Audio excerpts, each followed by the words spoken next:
All right. But see, we're talking about that Black Sabbath release, Gary. The whatever. Yeah, the Eternal Idol. Eternal Idol, yeah. I never got into anything like after the Ian Gillan era, I never got into the Tony Martin era. I didn't get into the Glenn Hughes album. It was just, I don't know. I do love the Humanizer. I think that's great. Yeah, but that's with Ronnie James Dio. So technically that's like the Heaven and Hell sequel, but yeah, so I don't know. I wasn't like in a big rush to get Eternal Idol because I'd never heard it to begin with. So I don't know. But anyway, we're here to talk about the Doors. And this was I think it's just going to be the three of us here, which is fine. Josh did send his list. So we can read Josh's as we're going through ours. He texted it to us. I got to find it on here, but he was not able to be a part of this, but he did want to participate still with his list. So well, we miss Josh and Chris for sure. Miss you guys. I didn't realize that Chris wasn't. I didn't know Chris wasn't going to be on it until I saw your post, Jeff, and it said join me and Aaron and Gary, and I'm like, oh, I guess Chris isn't going to be there then. Yeah. Hey, Alex, how's it going? Alex, that's too bad because he's a bigger Doors fan than I am, I think. Yeah, I'm surprised. Well, he probably had something going on, I assume. Yeah. But that's all right. I always enjoy spending time with you guys. Well, we love spending time with you. I mean, who doesn't like being with a world-renowned author, right? Well, when you put it that way. We're more intelligent just being around you. Is it rubbing off on you, or are you feeling like I hope so. I could use some intelligence, I'll tell you that. Yeah. But yeah, so the Doors. When did you guys get into the Doors? Go ahead, Aaron. Well, I always heard them when I was a kid because my dad listened to them, but I never really liked them that much. And then when I was a teenager, I had one friend that was a huge Doors fanatic, and he was one of my drinking buddies. So I heard it all the time when we were drinking. I thought, this is the most boring damn band. I can't stand them. They're boring. All this stupid poetry shit. And then later on in life, I got to appreciate them. Now I like them quite a bit, except for there's some other stuff I still don't like. But most of it I love. There's a couple albums I like every song on, and a couple albums I hate almost every song on. Well, yeah. But I really got into them. I guess it'd be during the Doors movie is when it broke me through, because that came out and we got all smoking and drinking, and me and my friends went and watched it, and that got me liking them more. And then from that point on, I started appreciating them, and then there's some of their songs I absolutely love now. Yeah, for me, it was later on in high school, probably maybe not till like my senior year or whatever. Alex, I'm drinking an Ohio beer. There you go. I don't drink beer only on Tuesdays. Yeah. I'm not proud that I'm drinking, Heineken's good. What's not a craft beer, but I don't know. I was in the mood for a little Blue Moon, so I'm going to be imbibing in both. I just finished a Sam Adams, if that makes you feel any better. So, that's not really craft at this time. Yeah, well, it's funny, Alex, because you're going to find an awful lot of Soft Parade on Josh's list, which really kind of shocked me. I didn't realize he was such a Soft Parade fan, but I'm not going to take away Josh's thunder from his list, but I will take that back. I do like a couple songs on Soft Parade. There's a couple that actually the title song I like a lot.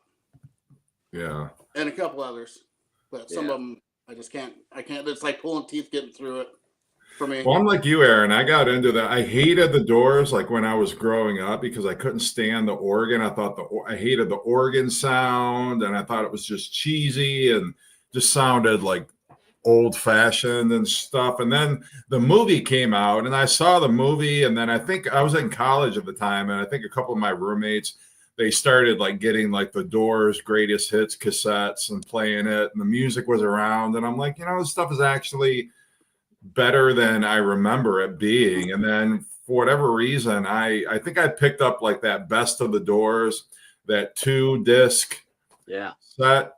And then I loved that so much, I just started buying their studio albums. And then now I've got like over 20 Doors albums. I'm just like, any record store day Doors release I'm picking up. And but hey, Trevor, how you doing? Trevor, how's it going? Good to see you. So we're going to I do our bottom 3 Doors songs, which, I'm not going to say I hate these songs, but if I had to pick, if I had to do like a ranking of the Doors songs, these would probably be at the bottom of my ranking. I'm not saying I don't like them, but they're just the songs that I like the least. We'll put it that way. So we can start with Aaron and then Gary and then myself. Your bottom 3, or if you have more than that, whatever.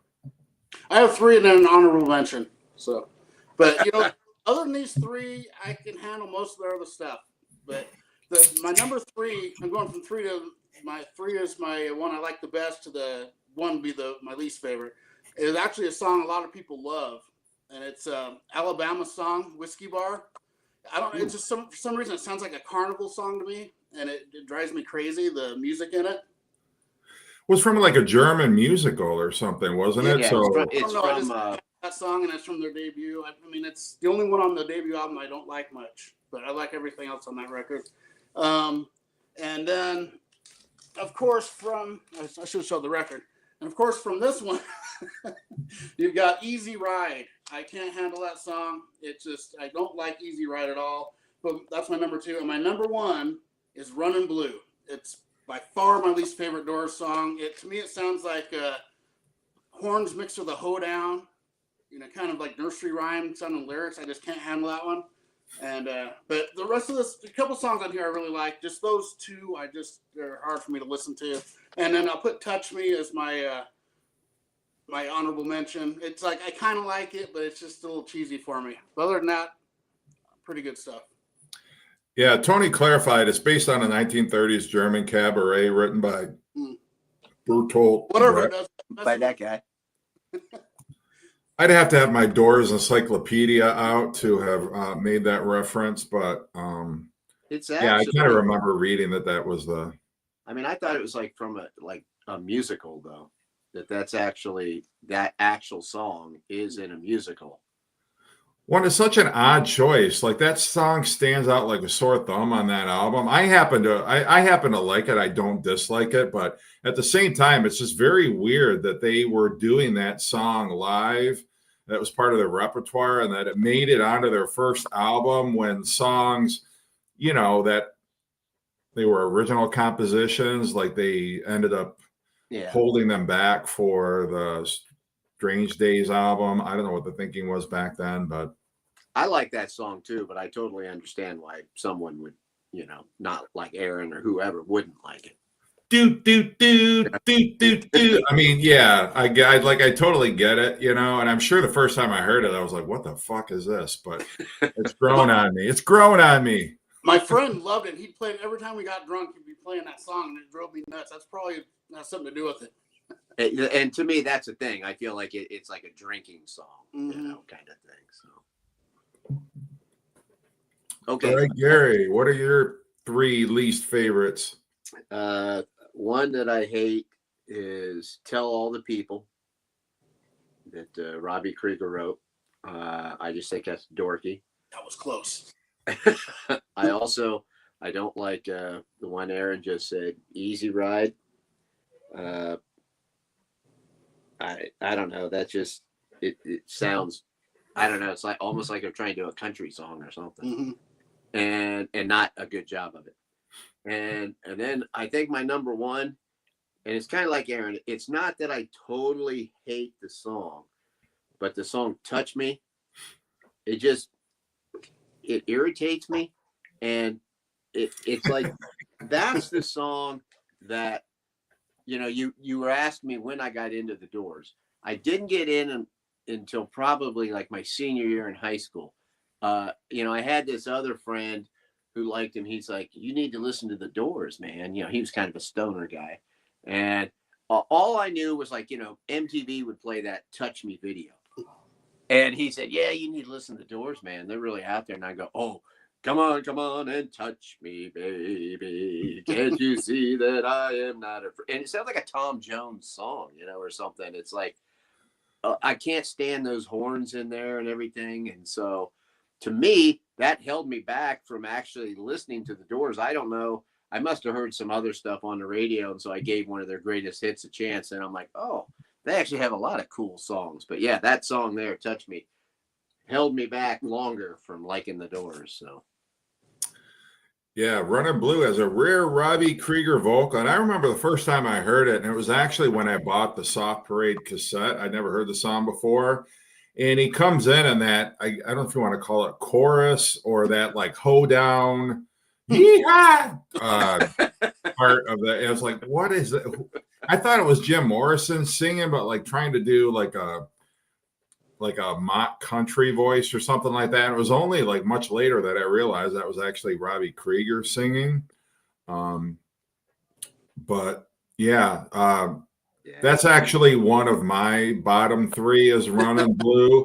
And to give a little bit of a background, you know, that poor Otis Dead and Gone refers to Otis Redding, who had just died the year before.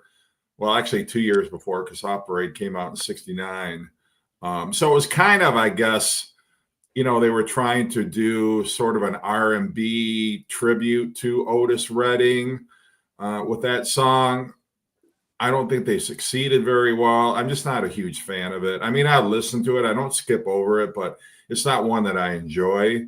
And Soft Parade is my least favorite Doors album. I don't think that's like a huge shock to anybody. I think most people would categorize it as their least favorite Doors album, but that's one of my three. Another one is Horse Latitudes, which I don't know if it's technically a song, but it's just seems so unnecessary. I mean, it's a Jim Morrison poetry showcase, but it just seems like filler to me. So I'm not a huge fan of that one. And then Tell All the People, I don't care for that one either. And that's my big problem with the Soft Parade is they just got too immersed in like jazzy R&B and not like great jazz, like classic jazz, but kind of the cheesy, like Gary said, Tom Jones jazz, where you've got the horns. I think the lyrics are pedestrian. Yeah. Follow me down. Follow you down where? Like where you go? It just makes no sense. And Jim Morrison, that was one of the reasons why he wanted individual songwriting credits beginning with Soft Parade, because he's like, I don't want people thinking I wrote that piece of shit. I'll sing it, but I don't want anybody thinking I actually wrote those lyrics. You know, like, and I think the line that really was, I think most offensive to him was, grab your guns, you know, that line of the lyric. But it's like, follow you where? Yeah, I don't know. That's all I'm going to say about it, because I don't want to spend too much time on a song that I don't care for. But at any rate, those are our bottom three. So now we're going to get into our top 10. And what we'll do is we'll do our bottom five, then our we'll do 10 through 6, then 5 through 2, and then we'll all give our number one picks. So Aaron, what's your number 10 through number 6? Okay, number 10. I do have some singles on here. Some of their popular ones made mine, but not all of them. So my number 10 is Maggie McGill. I love the last song on this. Maggie McGill, Lived on the Hill, all that.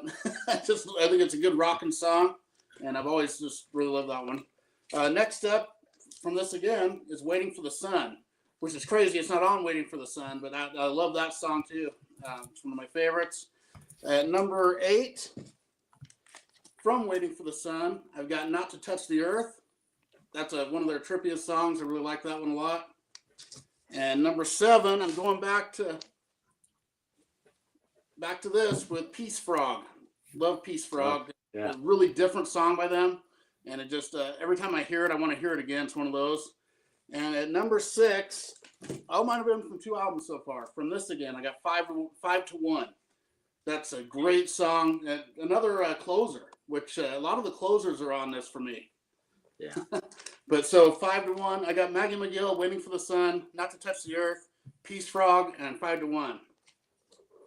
Those are great. I love those picks, Aaron. Those are really good. Any of those could have. Yeah, I loved, Jim Morrison when he got into that like gruffer, bluesy voice on Morrison Hotel. Megan McGill's a great song. That's why I really love the LA Woman album, because it really showcases his bluesy voice, the way that they could just shift from jazz to, back to blues, to psychedelic rock, to, kind of trippy acid rock. And, they could just touch on so many different genres successfully. But I really love the fact that they realized they went a bit too far on Soft Parade. They got a little too outside their lane, off brand. I think Soft Parade in many ways was kind of an experimental album. And then they realized, like, okay, we got to go back to doing what we do best. But I think, too, Jim always loved the blues, and he always wanted to sing the blues. And so, that shift beginning with Morrison Hotel and LA Woman, I think those are 2 of the strongest Doors albums for me anyway. But the 2 I showed are my 2 favorite, those 2 records. Hey, it's Mike, MGK Buffalo. Yeah, the jazz references for me. There we go. All right. Okay. Yeah, nobody's going to let Gary. And that's the thing. Like, Gary is the whipping boy for anytime somebody shows a jazz album. Like, oh, here's one for Gary. Yeah, it's not like I hate all jazz, and I like jazz elements sometimes. It's just that I always think that sometimes people go a little overboard talking about jazz, because I don't necessarily believe everybody when they, go on and on about, oh, this amazing jazz, and like they're all sitting around listening to it. I go, no, what you're doing is you're doing your laundry and a bunch of other shit, and there's just some jazz playing in the background. But anyway, that's my jazz. I like jazz about it like you do, Gary. Yeah. Maybe Yeah, Aaron is not a big jazz guy either, but nobody always says that about Aaron. That's okay. Aaron's also a nicer guy than me, so I get that. Okay, number 10, off of Morrison Hotel, I've got Waiting for the Sun. I love that part about 2/3 of the way of the song where he says, "This is the strangest life I've ever known." And he hesitates and he goes, "Yeah!" And he goes, down, down, down, down, down. That's awesome. Well, what's cool about that song, too, is John Lennon, the year before, had just had the lyric Waiting for the Sun in I Am the Walrus, sitting in an English garden waiting for the sun. And I don't know if that in any way inspired that particular lyric, but I think it's, that whole waiting for the sun imagery is very cool. Yeah, it's an awesome song. Mm-hmm. Number 9, from Strange Days, I've got Moonlight Drive. That's the first song that Ray Manzarek heard the lyrics for that Jim, he had this poem and it turned into that song. Let's swim to the moon. Let's climb through the tide. It's just, that's the thing about Doors songs. A good Doors song puts me in a certain mood. They're a very moody kind of atmospheric band, I'm not saying they sound like Pink Floyd, but Pink Floyd puts you in a certain kind of mood. I feel like the Doors are like that. Number 8, off the debut album, I got Break On Through, To the Other Side. I just think that's an amazing way to start out. This is the first thing people are going to hear by you when they put on that album is Break On Through to the Other Side. We're going to break through the doors of perception. It's great. Number 7, I actually picked a song off of Soft Parade, and that's Wild Child. I love that. He's bringing out his inner shaman in there. When I hear that, I could just picture going around a campfire, down, down, down, down, down, down, down. And at the end there, when it's fading out, or and he goes, the way he says, "Your cool face, dum, dum, dum, dum, your cool face." I feel like that kind of the way he's singing there influenced like people like Iggy Pop, and if you listen to Joey Ramone, like after Subterranean Jungle, and the way he sings a lot of songs, it sounds just like that. That end part, his voice sounds like that. I think the Doors were a big influence on the Ramones. And then number 6, I don't know. I mean, I feel like this could easily be higher, but I've got it at number 6, and that's the title track for "L.A. Woman." I love that song. The whole, they're riding that A note, dum dum dum dum dum dum dum dum dum, down, do all that stuff, and they got that part there towards the end where he goes into the Mr. Mojo Rising kind of thing. That's awesome. That's just an awesome song. I don't know. Maybe it should be higher, but I've got it at number 6. So nice picks. All right. Just kind of keeping up with the comments here. Yeah, sure. Moonlight Drive. Yeah. Great one. This is what my favorite comment so far. Gary had to put on his bifocals. I can't help it. I can't see. But I will tell you, I mean, if we're going to make fun of Gary, you got to make fun of me because I actually have my hearing aids in. So that just shows like this is the geriatric live stream. All of us. So anyway. All right. Well, Gary, my number 10 was also Waiting for the Sun. I love that shimmering keyboard at the beginning. I love that middle part. I love Robbie Krieger's guitar playing on the song, kind of like those weepy little guitar licks that he's playing for the song. I love the juxtaposition of the verses, which are kind of light, and then the heavier chorus is great. My number 9, Wild Child. Love that song. I love that twangy, and that song was actually recorded like in the summer of 1968, almost a year before the album itself was released. And when I was doing those Doors those like deep dive, there was like that great video. Like there's this footage of them in the studio recording that song.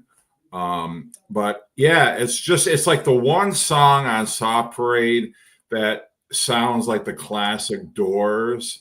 It's like, okay, that's the Doors that we know and love. There's no horns. There's no, kind of like weird R&B shit going on. Like the Wild Child, I think was a saving grace of the Soft Parade album. So I love that one. Number 8, I'm going to go with Soul Kitchen. Love that song. And it's kind of like a deeper track off the debut album, but at the same time, I love it. It gives you like the sights and sounds of, LA back during the Summer of Love or 1966, whenever that song was released. But you just get that whole sense of, like that. If you've ever been out like after midnight, just kind of strolling around, you've got a buzz going, maybe you're wasted, and you just kind of stumble into, in this case, like a soul food joint or wherever, like a greasy pizza kitchen or something like that. Like you're just, like you're just starting to feel a little bit hungover and you're hungry, you're wasted.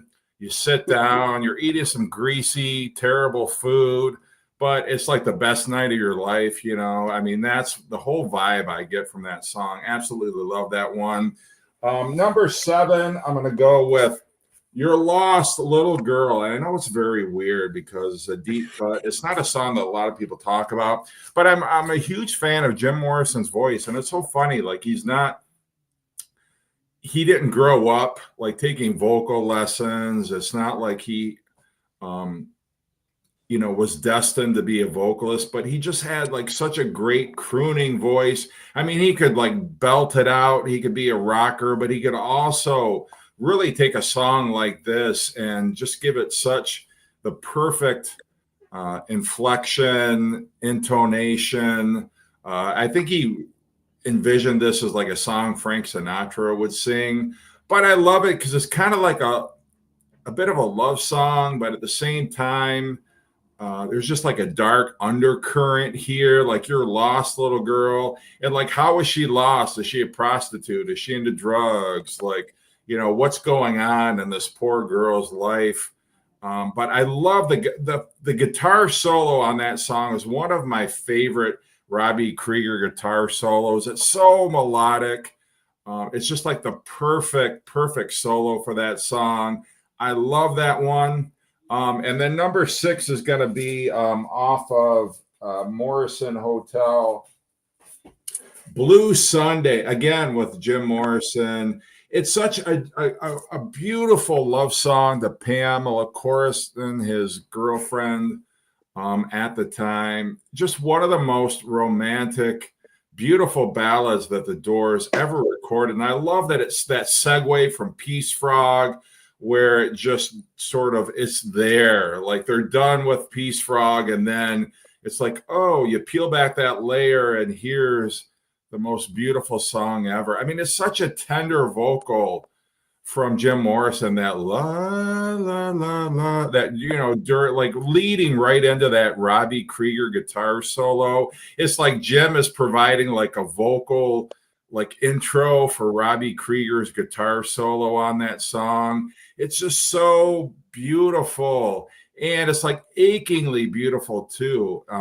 Just knowing that would be like one of the last ballads that Jim would ever record. So great. And the fact that, Jim would follow him into the abyss just a few short years after Jim died as well. But I absolutely love that one.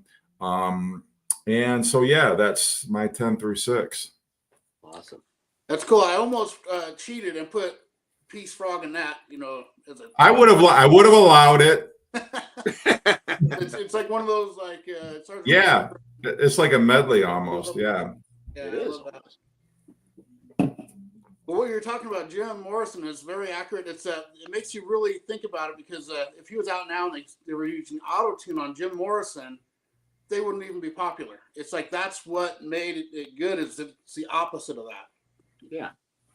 Right. And the great thing about the Doors is that, there's many bands who there's a lead singer and then a guitarist, a bass player, and a drummer, And what I mean by that is like, a big name vocalist, or, somebody who is the leader of the band. And then what was the bass player's name, or who was the drummer? It's sort of like, it's almost inconsequential, and the pieces are interchangeable for some bands. But with the Doors, like, you can't imagine the Doors without Robbie Krieger. You can't imagine the Doors without John Densmore. The Doors wouldn't be the Doors, obviously, without Ray Manzarek.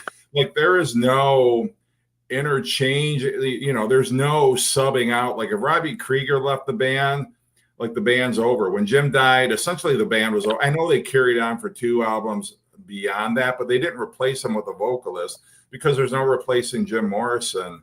But it's one of those bands where you can't imagine them. There's certain bands where it's like, well, yeah, if you subbed out the bass player, who would really know? Or if you subbed out the drummer, who would really even, care?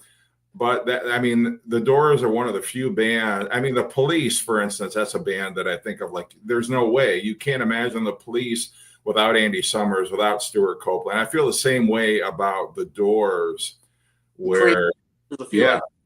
Mm-hmm. Yeah, really. Densmore, nobody ever really talks much about him as far as, like, being up there with the great drummers and all that. But he's like, he is such an integral part of that band. His sound, he's got, his style is he's not really a rock drummer in a way. He sounds kind of more like, more of a jazz drummer a lot of times. And it fits in so well because the Doors do so many oddball kind of songs. And it's just, I feel like he's like Ringo Starr is with the Beatles. John Densmore is with the Doors. He is that drummer. Yeah. He completes that sound for sure. He is just as important as anybody else in that band. So that's what makes I love it when bands have that, like you're saying. So right. So anyway, sorry, Aaron, it's your okay, number 5. next picks. And this is going to be a surprise that this is one of my favorite songs to probably most people, but it's Love Street from this. Lingers Long on Love Street. Love that. It sticks in my head, and I just remember that from being all hungover and hearing it over and over when I was younger. And every time I put the Doors on, that song is stuck in my head.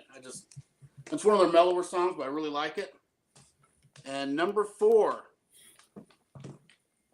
Now this, in Portland, Oregon anyway, this was known as the least favorite song by strippers. And it's The End. Sure? They'd have to dance that whole damn song.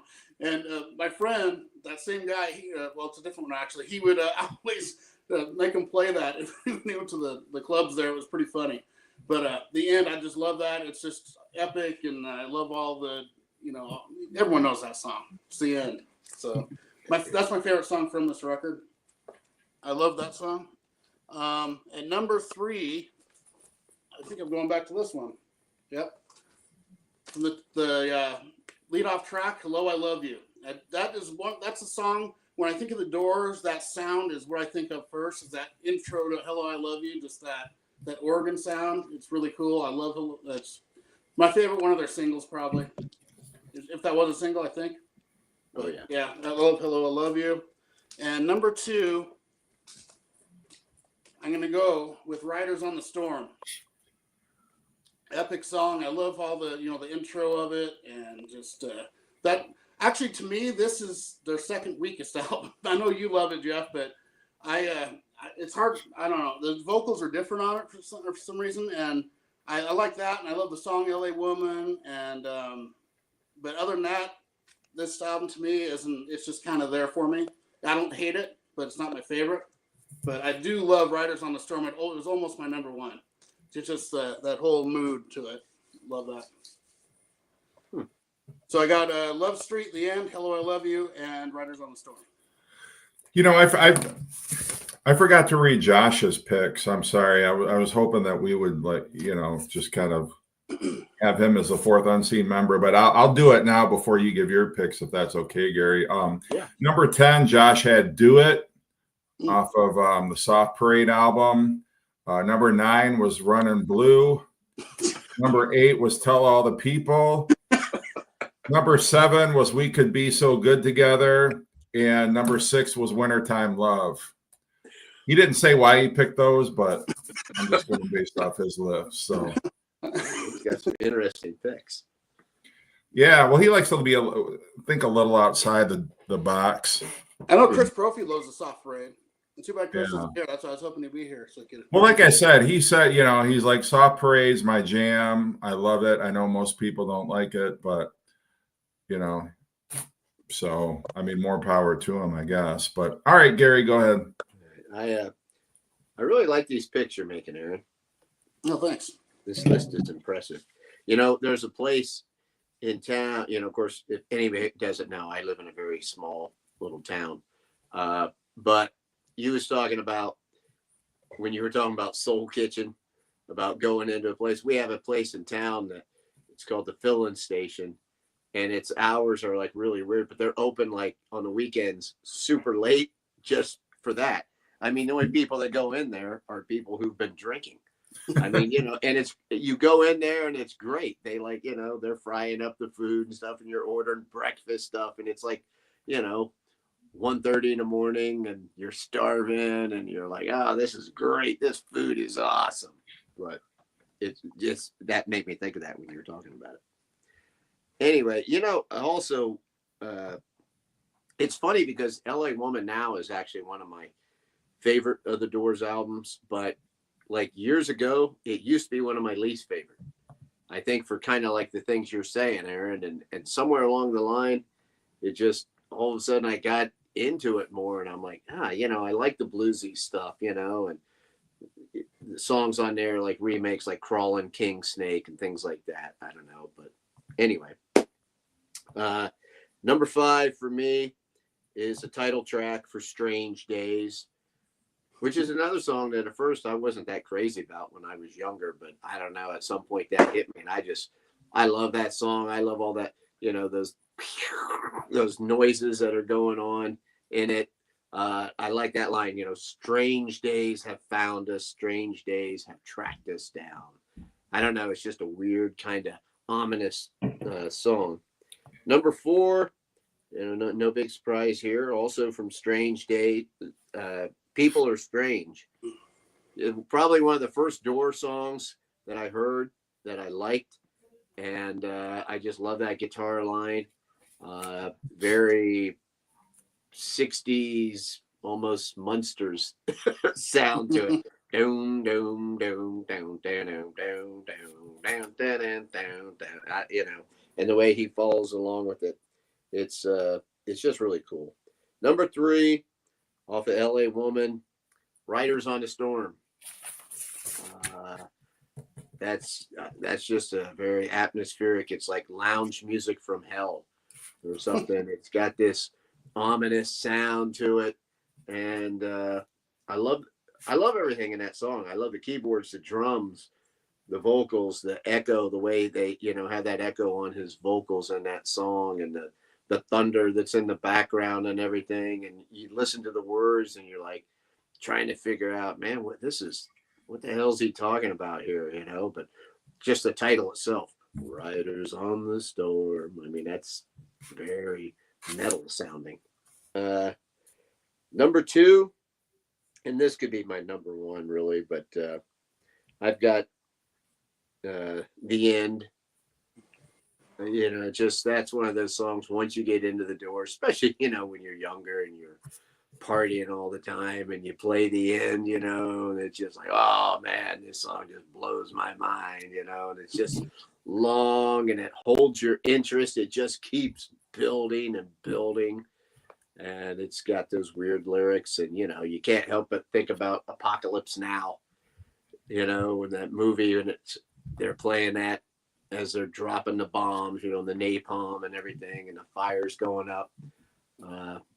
Just a terrific song, The End. So, Strange Days, People Are Strange, Riders on the Storm, and The End. That's great.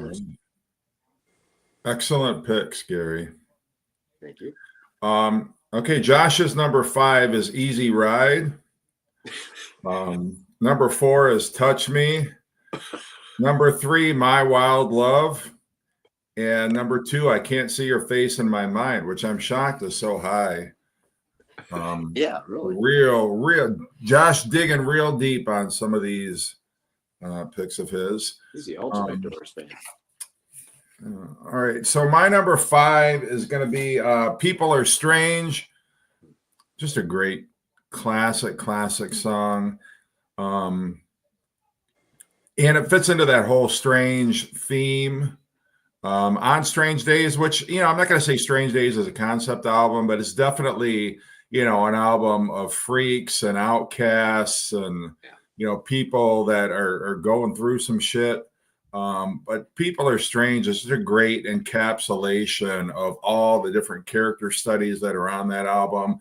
Number 4 is going to be Crystal Ship. I love that one. Yes. One of the greatest ballads on the first. And, Jim's a great vocal showcase for Jim, after he's like break on through and he's like screaming, and then, kind of that drunken haziness of Soul Kitchen. Then you get the beautiful Crystal Ship, which is great. And what I love is that, the song is like verse, chorus, and then he gets into the Crystal Ship is being, that whole like end part, which is just like a great climax to the song. It's like the perfect ending. And I love how it ends. A million ways to spend your time. When we get back, I'll drop a line.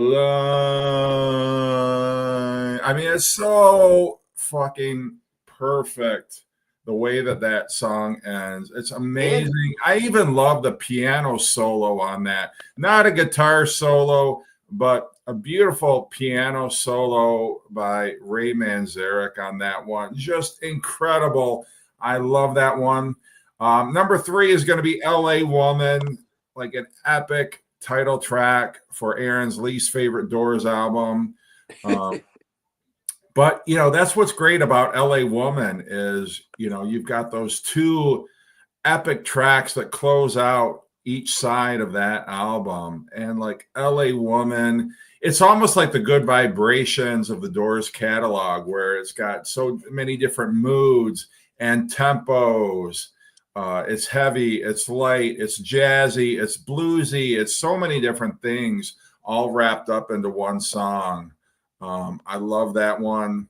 And then my number 2 is going to be Light My Fire. Like, I know, it's probably one of the most overplayed songs in the entire Doors catalog, but there's no denying. And I love Ray Manzarek when he's talking about how they wrote that song. Like, they were just kind of jamming together, and they knew they needed an intro. And so, Ray, Robbie, and Jim, Robbie, Jim, and John left, and Ray was just kind of trying to come up with the intro, and they came back and like, okay, we got to have a bossa nova part. We got to have a this and jazz. It's just such a great way that song came together. And it's probably the most identifiable song with the Doors, but it stands up 60 years later. It's still a great, great song. So that's my 5 through 2. Wanted to take care of some comments here because I was remiss last time. I kind of got a little bit behind on those. Excellent review. The end, Gary. Hugh Cornell of the Stranglers did amazing homage to Riders List on a song. I don't know if I've heard that song before, but all right. I think we're caught up now. So now our number 1 favorite. And you guys, thanks for carrying me today. I'm not a huge of a Doors fan as you are, so I'm just kind of, hey, I like them. I like them a lot, though. I don't know. I think that's why I'm really impressed with your picks. Oh. Because you said you weren't that as big of a Doors fan, but I don't know. All your picks to me sound like a real Doors fan. I do like them a lot. I'm not as versed in them as you guys are, though. So oh, wow. It's not like I know them like I know Kiss or Clutch or metal stuff. But yeah. Okay, my number 1, it was easy. That was my easiest pick. Lead off track, Roadhouse Blues. So I woke up this morning, I got myself a beer. That was my life from the time I was out of high school till I was about 30.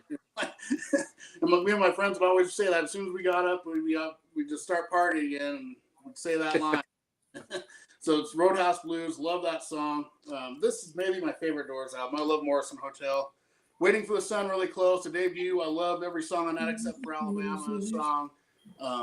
It's just they were really good. They were like one of those like Creedence where they just had a short little burst of greatness. But Roadhouse Blues, it's just everything about that song, the groove of it. Love that one. I'm sure you guys. I love, and I'm like, oh shit, that's not on my list. How did that happen? But it's a great like barroom rocker. Jim is just having so much fun with the lyric and how he sings it. And you get that sense of being on the road and roll. Kind of like being a drifter and roll, baby, roll. Yeah. I mean, that's pretty much Jim's lifestyle. He woke up this morning, and I guarantee more often than not, his breakfast was whatever beer happened to be in his fridge at the time. Well, he's very smart because if you notice, he's drinking my beer, Budweiser. Yeah, he had the original Tipsy Tuesday. Yep. Yeah. I was having my kid use Budweiser, and I got that from Jim Morrison and Love Hate. But it just kind of encapsulates that reckless, that lifestyle of, I don't know that Jim ever owned a home. I mean, quite honestly, he was a drifter. he just lived in the moment. I mean, that song is really about living in the moment, living life to its fullest, however self-destructive you might be while you're living life, which obviously, you know, he had a very, very short, brief life, but he packed so much adventure, so much excess, so much debauchery into the brief life that he had. But he was also immensely talented as a lyricist, as a vocalist, as a personality that really drew people to the Doors. He was like the gateway to the Doors. Come for Jim Morrison, stay for the great musicianship. But yeah, it's that, you know, live fast, die young kind of ethos that he embraced. But yeah, and I love those outtakes. There's so many outtakes from that album session, but just how, you know, he's encouraging the band. He's so excited. You can hear in those outtakes how excited he is to be playing the blues and to be playing a raunchy song like that. But yeah, sorry. I know I'm like on one of my fucking tangents, but I'm glad you are. can't help it. After number ones, how about a lightning round of favorite Doors covers? Ooh, I accept that challenge. Yeah, Maureen's list. I know I kind of put it on there briefly, but Maureen has been a great participant in our chat. So, Riders of the Storm, LA Woman. Wow, that's a great 10 and 9. People Are Strange, Light My Fire. Yep, Touch Me. Unknown Soldier. Has anybody picked Unknown Soldier yet? I don't That's think a good so. one. Yeah, When the Music's Over, same thing. Great, great. Like those early Doors albums, they always ended on like this, you know, 7 or 8 minute epic track. Waiting for the Sun, break one through to the other side. When the music over, always to me sound like the end part too. It's kind of the same, and it even finishes up with the lyrics. The end, I think, if I remember right. Yeah. Aaron, if I can ever find it, I've got a cassette. I have to let you listen to part of it. And I was in a garage band, and we did Break On Through.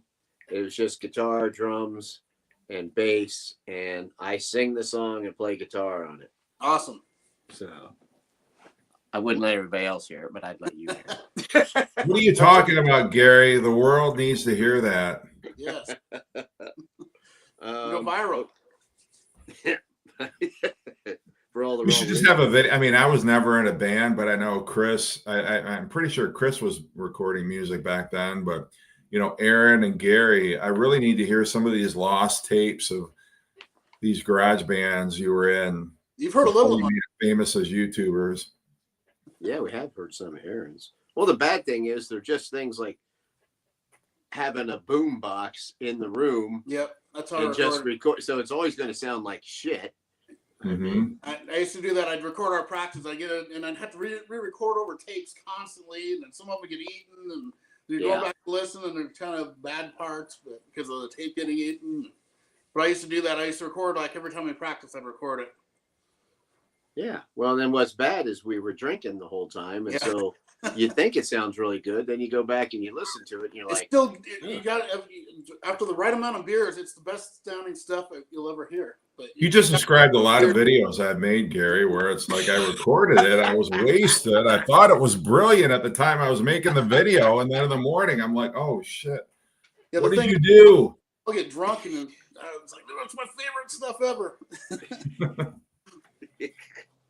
Okay, my number one song is off of Waiting for the Sun, and it is 5 to 1. Nice. I love that, man. I mean, just everything about that just sounds so badass. I mean, the very first line, you know, 5 to 1, baby, 1 and 5. No one here gets out alive. And I mean, they use that for the title of the Doors biography, you know, no one here gets out alive. And I love all the lyrics in that song, and I like the way Morrison sings it. I like that, you know,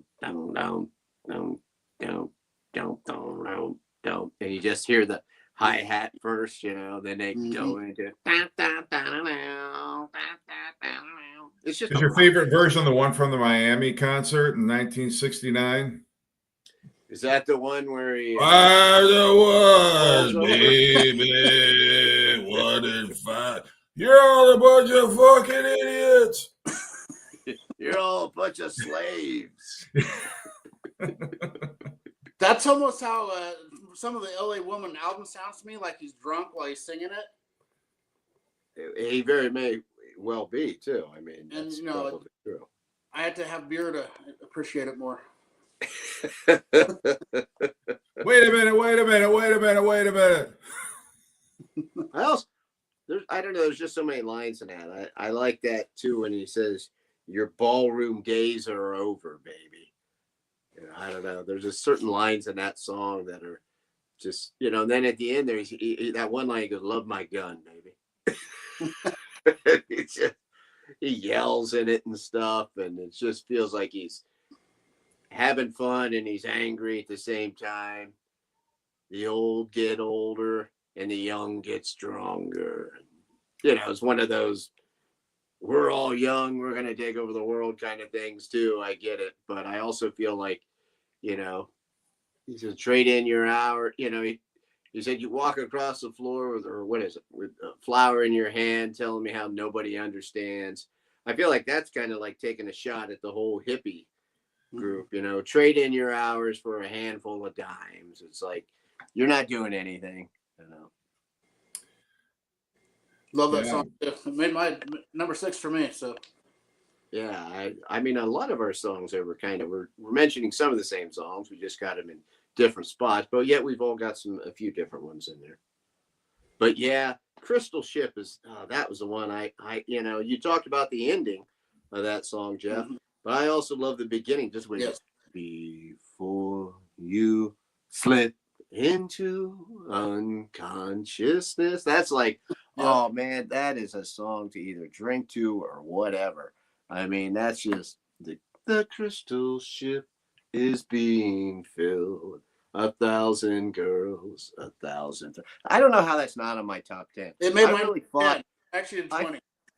I fought and fought. That's probably number 11 then. I could probably take one of these others off and put Crystal Ship in there. My number you putting that up that high, I'm like, God damn it. Yeah. Well, there's so many to choose from. And I know you had said earlier, Gary, it was really hard coming up with this list. And it was. How do it's 10, but it's only 10. How do you possibly, I thought it was going to be easy at first because like all these songs just start popping in my head right away. And I'm like, oh man, this is that. But then I realized, oh, wait a minute. I'm at about 15 here. As usual, I made a 20. Well, but most of your songs that I didn't have on mine are on the 20 part, so we have a lot of the same ones. There's a couple that haven't been mentioned that made my 20 though. I should have wrote all my others down. All right, Jeff, it's yours. All right. I'm just going through, hitting on some of these. For some reason, it's like there's no comments, and then all of a sudden there's like 40 of them, which is not, it's not that everybody's like suddenly there's this burst, but I think it's just StreamYard or whatever. It's not giving them to me in real time. Dead cats, dead rats. Morrison got stoned. As Dr. Hook says, Morrison got stoned and I missed it. All right. Well, my number one, I know Aaron hates this album, but my number one actually comes from it. And that's going to be Riders on the Storm. It's my number 2. Yeah. So not that far off the mark, but yeah, Riders on the Storm. I love it. Just the imagery of it. The fact that it's the last Doors song during Jim Morrison's lifetime. I love the keyboards on it. It's just beautiful. The shimmering keyboard work of Ray Manzarek is great. It's quiet, but the lyrics are really kind of sinister. It's about a mass murder. There's a killer on the road. His brain is squirming like a toad. There's just this dark undercurrent to it, even though the lyrics are like mellow and beautiful. It's really kind of a dark song, but I love it nonetheless. And a song like this, I think, Paul Rothchild, he's like, he didn't get any of the songs on this record. Like he felt like Aaron did, where I just don't dig this album. It's like lounge jazz shit, and he just wasn't into it. And that's when they brought Bruce Botnick in, because Paul Rothchild just wasn't feeling it. He didn't really like a lot of the songs, and he's like, you know what? I'm probably not the best person to produce this record. You guys have learned enough over the past 5 albums. You and Bruce can work it out. And so, to his credit, he just kind of stepped aside and is like, I don't get this, but you guys, you're welcome to it. But yeah, I love Riders on the Storm. That's my number one. Nice. I do love I like the Changeling a lot, and the song LA Woman. Yeah, that's a great one. I know you're a huge fan of Love Her Madly too. Love Her Badly? Yeah. I can never hear it without thinking Love Her Badly. I don't know why. It's one of those, it's almost like a Weird Al thing in my head singing it every time I hear it. Even though he didn't do that. I hear Love Her Badly. I know, Aaron. I'm just ripping you. Okay, so for real, I'm going to read Josh's list. I know I was goofing on him earlier, but for real, this is Josh's list. Number 10 was 5 to 1. Nice. Number 9, Backdoor Man. None of us had that song on there, but that's a great bluesy track. Number 8, Break On Through to the Other Side. Number 7, The Wasp. That's another great one. I love that one off the LA Woman album. Number 6 is The Crystal Ship. After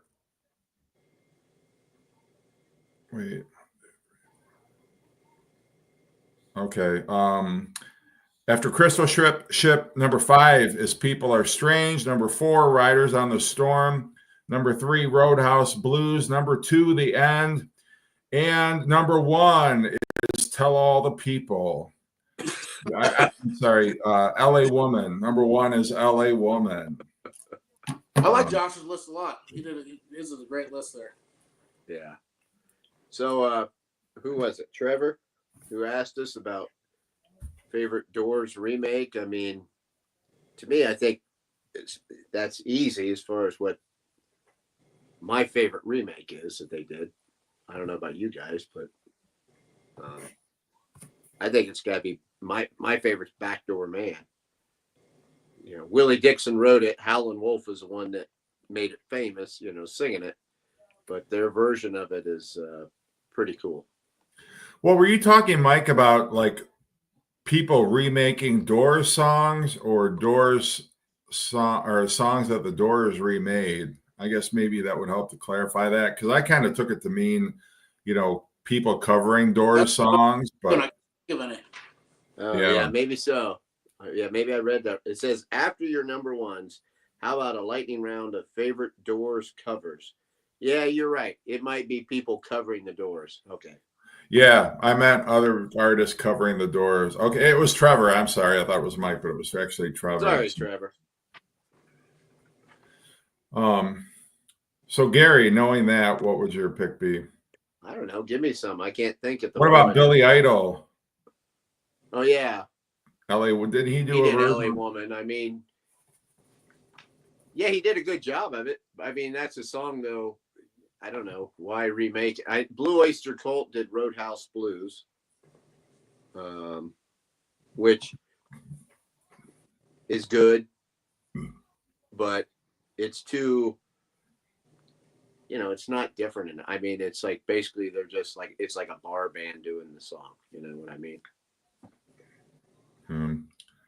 I'd have to go with Echo and the Bunnymen. People Are Strange off of the Wild Boys soundtrack, I think. Yeah, see, I'm not familiar with that. If I knew that, that sounds like I can picture them doing something different a little bit, Is that who did the Lost Boys version? The Lost Boys, sorry, not I got Duran Duran on the brain. Lost Boys. Yeah, I was gonna say. But what was your question, Aaron? Are they the ones that did the version from that movie? Yeah. that's what's always sticks in my head is that version of it actually. So. Well, and Echo and the Bunnymen, actually, Ray Manzarek plays on their song Bedbugs and Ballyhoo off their self-titled album from 1988. And Ray Manzarek also produced X's first couple of albums. But did the Cult ever do a Doors cover? Because I know Ian Astbury was a huge Jim Morrison fan. Well, he did I've got a DVD of him singing with the Doors, and they do the entire they do the LA Woman album and then other Doors songs. It's pretty cool, really. I mean, yeah. Jose Feliciano, obviously, he had that huge cover. Yeah. One of the songs that I really liked that didn't get mentioned is "Been Down So Long." Love that one. Yeah. Yeah, that's an awesome one. Goddamn long that it feels like up to me. I don't know. Century Fox didn't get mentioned either. That's a good one. What is it? 20th Century Fox. Or 20th. Yeah. 20th Century Fox is a great one too. Yeah. Love that one. All right, this is the point where I invite anybody on who wants to join us in whatever state of inebriation you are. If you want to talk about pimento cheese or you want to talk about the Doors, whatever you want to talk about, whatever's on your mind, you can join us. Join the gang. Give us your Doors pick. Talk about Record Store Day, whatever the hell you want. But I'm trying to think of other people who are. Aaron, are there other on the Lost Boys soundtrack? Are there other Doors covers? I don't think so. I think it's just People Are Strange. Oh, all right. Which is actually my number 11 song. LA Woman was my 12. So they almost. I had my number 12 was Watt, Texas Radio and the Big Beat. yeah. Da-na-na. Well, there's that footage of the Doors in Europe from 1968 where they do a version of Texas Radio and the Big Beat. I mean, it's nothing like the version that's on LA Woman. It's more just like a poetry recitation, but it's still kind of cool that Jim had those lyrics kind of early on in the Doors' career. Yeah. I love your wall of doors back there. This thing actually sounds pretty good. So. Yeah, I've got a version of that. It's the LA Woman. Oh, cool. You got some Yeah, record and where it's like the CDs and then one vinyl. Yeah, mono vinyl. Yeah. Sounds funny. good. I had the Texas Radio and the Big Beat on this Alive She Cried before I ever had it on the regular studio album. So I kind of learned it off of that. yeah, I forgot that's on there too. Yeah, sweet. Well, good. Yeah. All mine are original except for this one. I had to get a repress. Yeah, it's hard to find, at least around it's hard to find any of the like original pressings of the Doors albums that are in decent shape. They're all tend to be like beat to hell. Yeah, this one's in great shape. It's one of the. Yeah, that is a good one. Yeah. Yeah, I mean, so the Elektra label is tan, right? Look. No, it's red. It must not be an original then. It's red, but it has the Unipack. Oh yeah, because mine. Yeah. My Waiting for the Sun, it has the tan one. That's probably the only one I have that's. Yeah. You know what? I didn't even realize he just showed Strange Days. I thought I had Strange Days on vinyl, and I do not. Oh, wow. How the fuck do I not have that one on vinyl? I Oh, gotta go buy geez, it. wow. I have Because that's like one of my favorites. I love this too. The Morrison Hotel. I've showed it a couple times, but it's got the Hard Rock Cafe, on the first side. On the second side, they knew I loved it so much, so they put the label of. Oh wow! But it plays the second side of Morrison Hotel, so it's just a label. Oh, that's funny. Wow. Somebody asleep at the Top grade. president's unit. Yeah, Jose, Universal Mind. I think that's on the Absolutely Live album, if I'm not mistaken. That's kind of like a song they never recorded in the studio. I like Who Do You Love too? That Bo Diddley cover that's on Absolutely Live. Yeah, find quite a few songs that the Doors never, recorded in the studio, but are available on different live recordings and things like that. But have you ever seen a Doors tribute band, Jeff? mm-mm. I just wondered. I know that there's like a few of them who play up in your area quite a bit, and I thought maybe you'd seen it. Yeah, I'd love to check those out. Yeah, for sure. I mean, that'd just be a good time. Yeah, no, absolutely. Yeah, for sure. But so what else is on your mind, musically speaking? Anything that kind of... I'm just been blown away listening to this damn thing. Found it used the other day. And Yeah. what I've been listening to, a lot of Magical Mystery Tour. It's not the Doors. But. No, but it's pretty damn good. I mean, it's right there, same time. What's your favorite song off MMT? Oh, God. It's hard to beat Strawberry Fields Forever and I'm the Walrus. But I love Blue Jay Way. I'm one of the few people that think that's one of George Harrison's best songs. Baby You're a Rich Man. I like everything. This is my third favorite Beatles record, so fourth favorite. Is that Behind Abbey Road and the White Album? The White Album, Abbey Road, Revolver, Magical Mystery Tour, and then Sgt. Pepper and Rubber Soul neck and neck for next. Yeah, mine would probably be I don't know, a toss-up between Strawberry Fields Forever and I Am the Walrus, I think, for me. Song. I love I Am the Walrus. And me too. That's one of those songs. It's like the very first time I heard it. Of course, I heard it later than you guys. My parents weren't playing Beatles. But the first time I heard it, I'm like, this is such a weird song. And I go, but yet it works.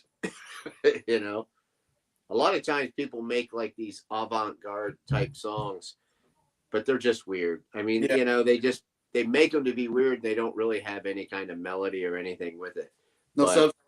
That I love it when somebody can take an odd song, but make it a song you can sing along to too at the same time. But that is one of the only disappointments I had with when they remixed the Blue record or whatever. I don't like how they remixed I Am the Walrus. It's really weird. Taking all the weird stuff, made it different. Oh, it's totally weird. I don't like it at all. They totally messed with it. It's like that's not a remix. The only one they didn't do a good job on, really. Yeah. Gary, you got any concerts coming up? I don't have tickets for anything until September. I'm seeing Michael Schenker do that My Years with UFO tour. But I mean, I'm going to see some other shows. I just don't know what. I'm debating about seeing Devo down there in Alex's neck of the woods, but the tickets are a little pricey. I don't know. I'll see other shows. I just don't know what yet. I saw Billy Idol's coming to town with Joan Jett. That's an awesome. I would like that, but that's a pretty expensive show. That would be a great double bill, really would. But if I would go, what's this? Will you be coming down here to the King of Clubs for that Schenker show? No, Alex, I'm actually going up to Lorraine. I don't like the way King of Clubs does some of their seating and stuff. So I'm going up to Lorraine, Ohio, and I've got a second row seat. So I'm cool with that.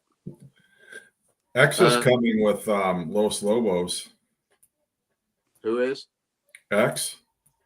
Oh, yeah, I saw that. I don't like Los Lobos, but I like X.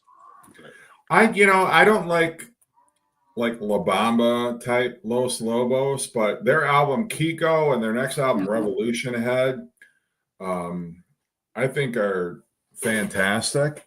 I'm not like big on that Tex-Mex kind of stuff, but Kiko is so like very alternative and God, what's the name of that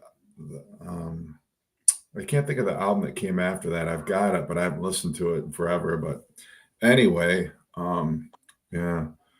Another Anybody show. else get Pink Floyd at Pompeii this past weekend? Yeah, I did. What did you think of it? What's your impressions of it, Gary? I mean, I like it.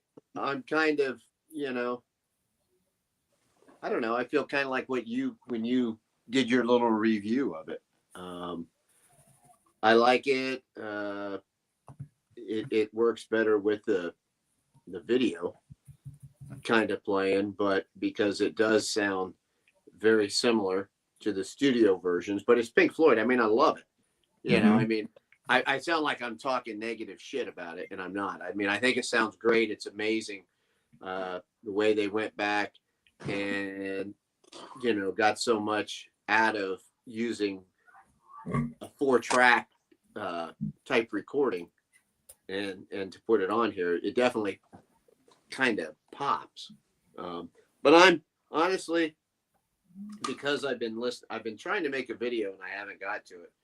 As far as like, I've been listening a lot to the newest from Samantha Fish and Ali Venable, because I want to do a video of those two together, like kind of a mini review of it. So I haven't got to live with that Pink Floyd album as much. I haven't had time, so I don't really want to, I can't give a good enough opinion of it yet. Gary hates Pompeii. He says he's glad Mount Vesuvius took out that terrible place. AC/DC going to be in Chicago, yeah. Oh, I know. Clutch is going to be in Columbus, and they got Tyler Bryant in the Breakdown. That would be cool. And there's some other band. I can't remember who the other band is, but that would be pretty cool. I don't know. I'm debating on that. I'm trying to find a few shows that my wife might be interested in going to, and I know she's not going to want to see Clutch. She doesn't know anything by them, so. But, they're great live. Oh, I mean, I've never heard them live, never seen them, but I could just tell by their style of music that they would be great live. I mean, there's no doubt in my mind on that. Well, that one album is live is kind of live, recorded live. Weathermaker Volume 2 is, or whatever, Volume 1, that was recorded live just like during the pandemic, just without a crowd. Oh, okay. Well, I mean, it has that sound. I don't know. I kind of feel like Thanks, Mike. All their albums kind of have that, because they don't do like a bunch of heavy gloss production or anything. That's what I love about them. They've just got this very raw sound, the guitar and the vocals and everything. It just sounds like an old style kind of recording, They do it perfect. I think, that's what's cool about them. Joe Bonamassa is coming here too to Pocatello, Idaho, actually, in August.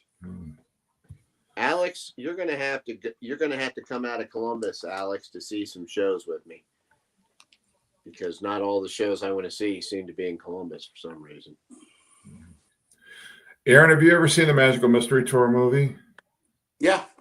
Yeah. What do you think of it? What's your take on it? It's not nearly as good as the record. I'll just say that.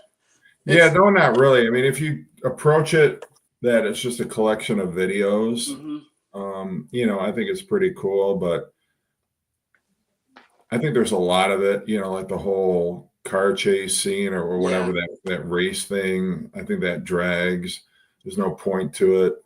There's no cinematic merit to that particular scene, but I love the I Am the Walrus video. I think the Blue Jay Way video is really trippy. Your Mother Should Know is kind of cool. But anyway, I only say that because Maureen, she laughed with a scene with John shoveling spaghetti onto that woman's plate. But if you're interested in Clutch, you get $25 tickets starting tomorrow. Wow. See, they're reasonable. They have a new album to promote? No. They got that Sunrise at Slaughter Beach is the last thing they put out. Yep. Yeah. I have a couple live things they've done, but Yeah, I've got 3 Clutch albums. I mean, that would be my only issue. I don't have, like all these albums like Aaron has. They half their set I probably wouldn't know, but and the other thing is it's like it's the week after Devo, and I'm kind of going back and forth because I really would like to see Devo because it'll be my last chance to ever get to see them.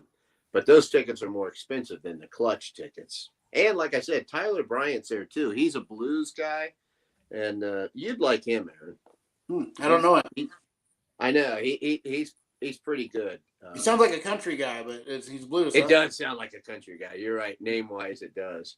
He's actually married to one of the women in Larkin Poe. That's how I first saw him, because I saw Larkin Poe and he opened up. Oh, cool. And he opened up just by himself. He was just playing. And normally I'm not crazy about that, but he sounded really good. And so I went out and bought one of his regular studio albums, and it's a whole band, and it's blues rock. It's pretty cool. Oh, cool. I do like Larkin Poe too. They're good. Yeah. Peter Jackson. When's Disney going to give Magical Mystery Tour the Peter Jackson treatment? I would love that. Yeah. I mean, not just from a visual standpoint, but I don't know. Maybe I wouldn't love it. I'm not exactly sure. Like, are we talking like all those behind the scene moments? There were scenes that were cut out of Magical Mystery Tour. Like there's a bunch of like models by a swimming pool. That was like a scene that John was responsible for putting together and directing. And Traffic was actually in Magical Mystery Tour. There was a scene with Traffic performing Here We Go Round the Mulberry Bush that was cut out of the film. There's so many outtakes from Magical Mystery Tour that I think would be interesting to see. So that would be very cool, Trevor, but I don't know that we're ever going to see that. But we can always hope. That would be cool. I could just go start playing this. Throw it on. Now I got 2 older albums I got to find. I got to get Strange Days by The Doors on vinyl because I thought I had it, but I'm an idiot. I have it on CD. And I got to get Magical Mystery Tour because I used to have it on cassette a long time ago, and I don't have it anymore. And I did always like that album a lot. Mm-hmm.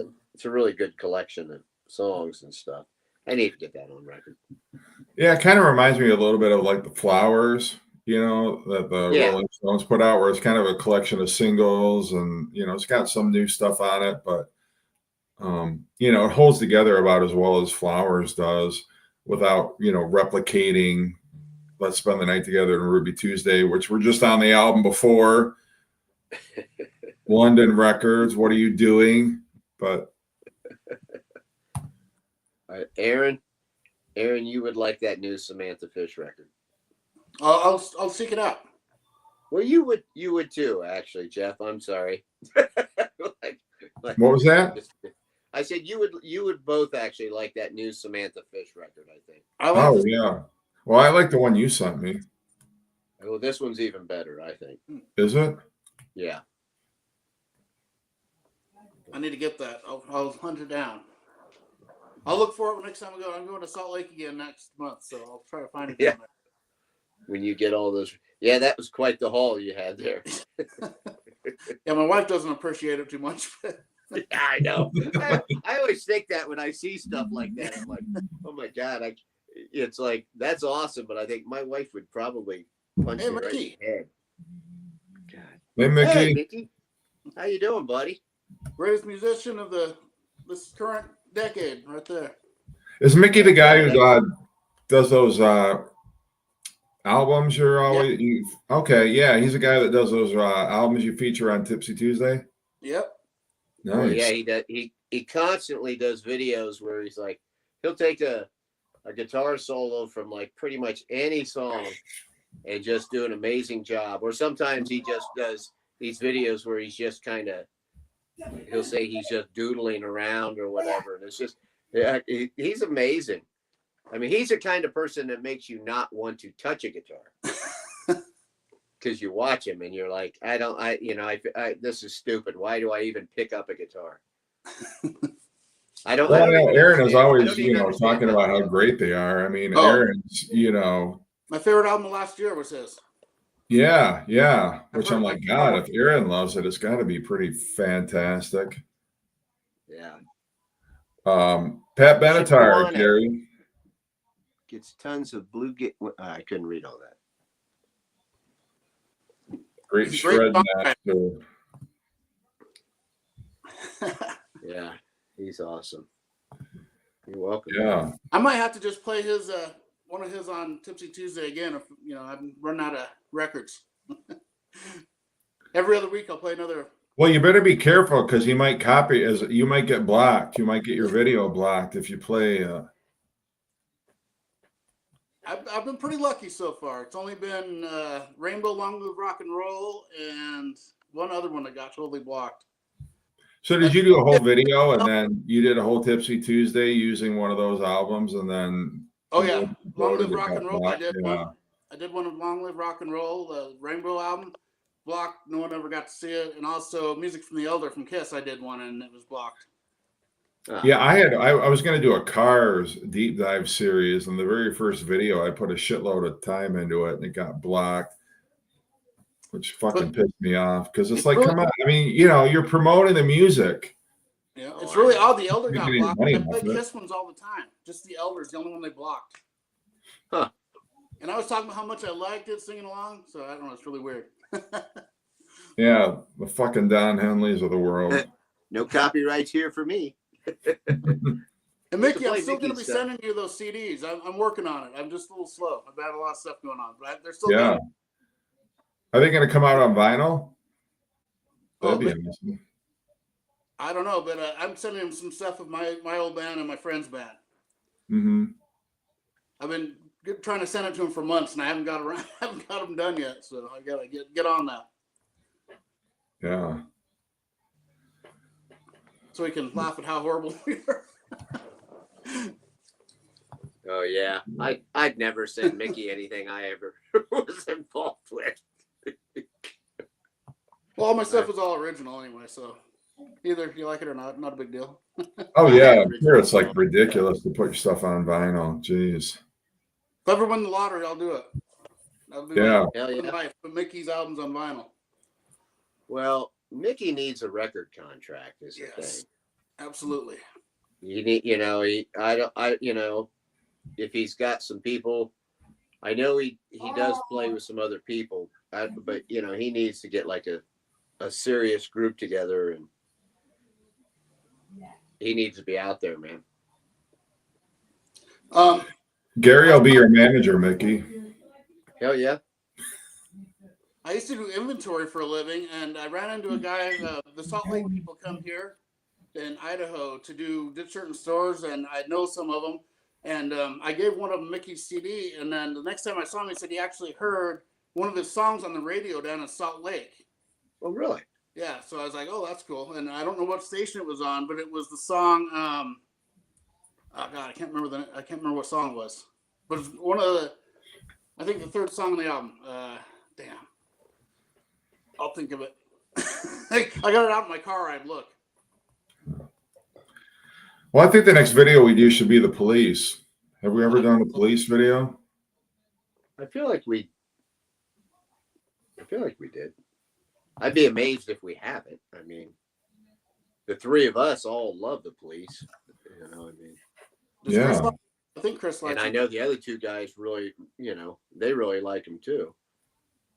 Yep, I can do a Police. Yeah, we should do Police next time. I don't feel like they get talked about enough. I'd love to do a top 50 Clutch songs one day. We'll do a Clutch video just for you. Unfortunately, mine all would be from like 4 albums. I know. I mean, that's the same thing for me. I'd be like, oh, well, here's my favorite 10 songs off the albums that I have. But yeah, I'd have to play little clips of them, of the other stuff. Or even like, I don't know, 10 songs from the 80s, 10 songs from the 90s, which would be impossible for you, Aaron, I know, but it would still be fun, no matter the band. Yeah, it's hard for me to even pick 10 songs off one album that I like the best. Like I like We everything so much. Did we do the Police? Maybe we did. I don't know. It's escaping We my. might have. Oh yeah, she said we did. I thought we had. Yeah, I think so. Yeah, I don't know. Maybe we did, but it's been so long. We did. We did because I remember us going on about Ghost in the Machine. Ghost in the Machine. Yep. Yeah, yeah. Like I'm sure we talking about did. that. Yeah. Yeah. Now that you say that, but shit, we probably did the Doors before too. For all I know, I know we did Kiss before. Yeah, we did. The first one we did was Deep Purple. It was just me, you, and Chris, Jeff. That was the first time I did one. Did we do Judas Priest? No. I'm pretty sure. I think we might have because I remember Gary talking about the Ripper. But that could be wrong. Maybe we did not because, yeah, I don't. Maybe it was just a different. No, we didn't. I think Gary that I'm remembering a different video where maybe we were just talking about songs from the. I don't know. I don't know what we it do was. Iron Maiden? Yeah, we could always do that one too. I don't think we have. Or have we done Iron Maiden? Yeah, we did Iron Maiden. I think we maybe a did. year ago or something like that. Yeah, we did. Who else have we not done? I know we've done Led Zeppelin. We should do Yacht Rock. I've been listening to a lot of yacht rock lately because my wife just got into it, and some of it I hate and some of it I love. There's some really good stuff, but there's some that's just I can't handle. But the good stuff. I'm not completely sure all what fits into yacht rock. Some of it's really good, and some of it isn't. I mean, is that things like Pablo Cruz? Yeah, and even it's just soft rock from the 80s basically or 70s. Little River Band. Huh? Little River Band, Toto, yeah, Seals and Croft. Yeah. I think because of my age, I like a lot of soft rock from the 70s. I mean, I heard it all on AM radio and whatnot. So Little River Band's my favorite that does that style. I like them. You should do 60s or 70s. 60s or 70s what? Yeah, I know we did like top 10 60s albums before, but I don't know if Trevor's invited himself. Yeah. I'd have totally different ones now, probably. Except they'd all be Beatles. Yeah. Mainly. If it was 60s. We haven't done Faster Pussycat. Faster Pussycat. So we could do that. Hey, did the Captain Tennille, would that be yacht rock? We've never done Def Leppard. Got to wear your captain hat. Absolutely. Yeah, Def Leppard would be interesting. Yeah, we've never done Def Leppard. I like them. Some of them. Yeah. First few albums. Yeah. Who else are we? I feel like there's like a huge amount of bands that. Yeah, Tesla. But yeah, I don't know. So, yeah, no, I mean, it's just a matter of what bands do we all have significant knowledge of in terms of their discography. This one was kind of pushing it for me, the Doors. I'm not like you guys. I mean, I know them, but not like I know other bands. I think it did seem that way to me. We could do the Monkees. There we go. I'd have a top 3 songs and bottom 50. How about Men at Work? Let's do Men at Work. Top 10 Men at Work songs. Well, they have 3 albums, but 2 are good. I like them. Top 10 Blind Faith songs. Yeah, they don't even have 10. That would be tricky. I just have what the hell's that song? Do What You Like over and over. Don't do Def Leppard. That episode might cause hysteria. Well, we could do it, but it would just have to be the first 4 albums. Yep. What's your favorite 10 songs off the first 4 Def Leppard albums? Mine would all be from the first 3. Yeah. Well, we could do like something where, we shorten it, like, top 5 songs. Of like a band that maybe we don't have as much. We could do a Or few not different. everybody does. we Like Def Billy Leppard, Squire. Def Leppard, Rat, and Twisted Sister, or something like that. Yeah. Or Billy Squire. Right? Billy Squire, that's good. Yeah. I love Billy Squire. Or Billy Idol. Anyone named Billy. We go by the Steve thing and just go Billy's. Billy Sheenan. Just Billy. Your top 10 Billy songs. Billy Joel. Billy Joel. Yeah, you know, it's funny. Billy Joel, like I have this love-hate relationship with Billy Joel. Like, I don't know. There's days where, you know, like his greatest hits, okay, but then there's other days I just can't take Billy Joel. I used to have almost like every Billy Joel album, and I just got rid of them because I realized like I don't even like him. I like some of his stuff. Hey, I like some of it, but just not enough to own every album. Like why don't I have all these? Island Curtain, those two, and Stranger. Yeah, and I know it's gonna hurt Josh's feelings, but I like both those albums. Yeah. But like, you know, Billy Idol or Billy Club. Yeah. Billy Bragg. Yeah, Billy Bragg. Billy Ray Cyrus. Billy Ray Cyrus. There you go. Oh God. Well, I'm probably gonna have to cut out. Yeah. Well, I think we've pretty much driven this episode into the ground. I think it's time to land the plane. Josh's favorite Doors album right here, buddy. I got.